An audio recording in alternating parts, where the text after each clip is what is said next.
Let's look at some of the other bets on the table and just see how good they really are. Here we have the Big 6 and Big 8. Big mistake. These two numbers pay off at even money.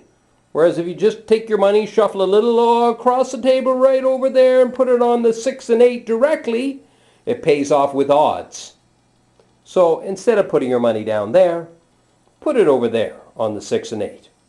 Same bet, 7 comes up, you lose them, but a 6 or an 8 hits and you win 7-6 over there. Over here, even money. So that's a bet to stay away from. Let's move down a bit. Here we have the field. My, doesn't that look tempting? 2, 3, 4, 9, 10, 11, 12 all pay for you. And the 2 and 12 pays 2 for 1, double. In fact, in some casinos, it's triple they'll pay on these numbers. But think about it.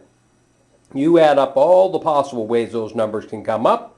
You have 16 ways to win. The casino has 20 ways you can lose. There you have it. Odds 20-16 in favor of the casino.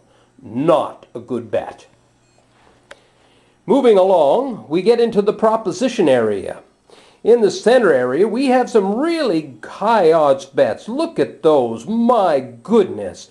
15-1, 30-1. You got to bet those, right? Wrong.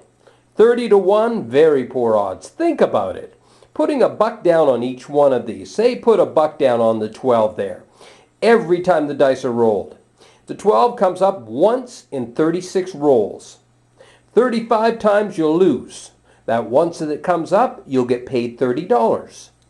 The 35 times it doesn't, you lose. What's your net? -$5. Bad bet. Same with any of these proposition bets. Now right above them we have the hard ways bets. Now these bets are played quite often. You'll see people populating money all over the place on these bets. Generally, if you get a hot table, that's when they'll really start to get hit. And they do get hit. Play them with extreme caution. If you're on a hot table, you might throw a buck out there to play them. Most of the gamblers that know what they're talking about say do not play these bets, but I have seen them pay off very well. Again, only on a hot table, and make sure you know what you're doing. Now right above them, we have another bet that's for suckers. It's called the Big Red, and it's a 5 for 1, 7. That is a one-roll bet. If the shooter hits a 7 on that next roll, you get paid 5-1. Now, unless you're psychic and you know when that 7's coming up, this is not a good bet.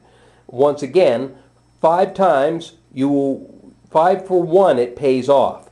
So you've got 6 out of 36 rolls that you will win this bet. 6 times 5 is $30, and 30 times you will lose it. Not a good bet.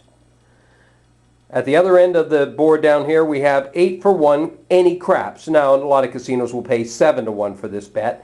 That means a 2, 3, or 12. A lot of times people will use this in conjunction with their pass line bet.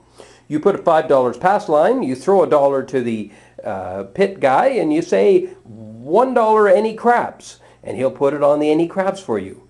That way, if a 2, 3, or 12 comes up, you win your $7 on that. But you lose your pass line, so you're still ahead. Say if you hit a 7 or 11, you win your pass line, but you lose your any craps bet. Is it a good bet? No, it is not. If you think about the odds, they don't put the bets out there for your advantage. They put them out there for the casino's advantage. If you calculate, again, in a roll of 36 rolls, you will lose more than you will gain by playing this bet. Once again, do not play it.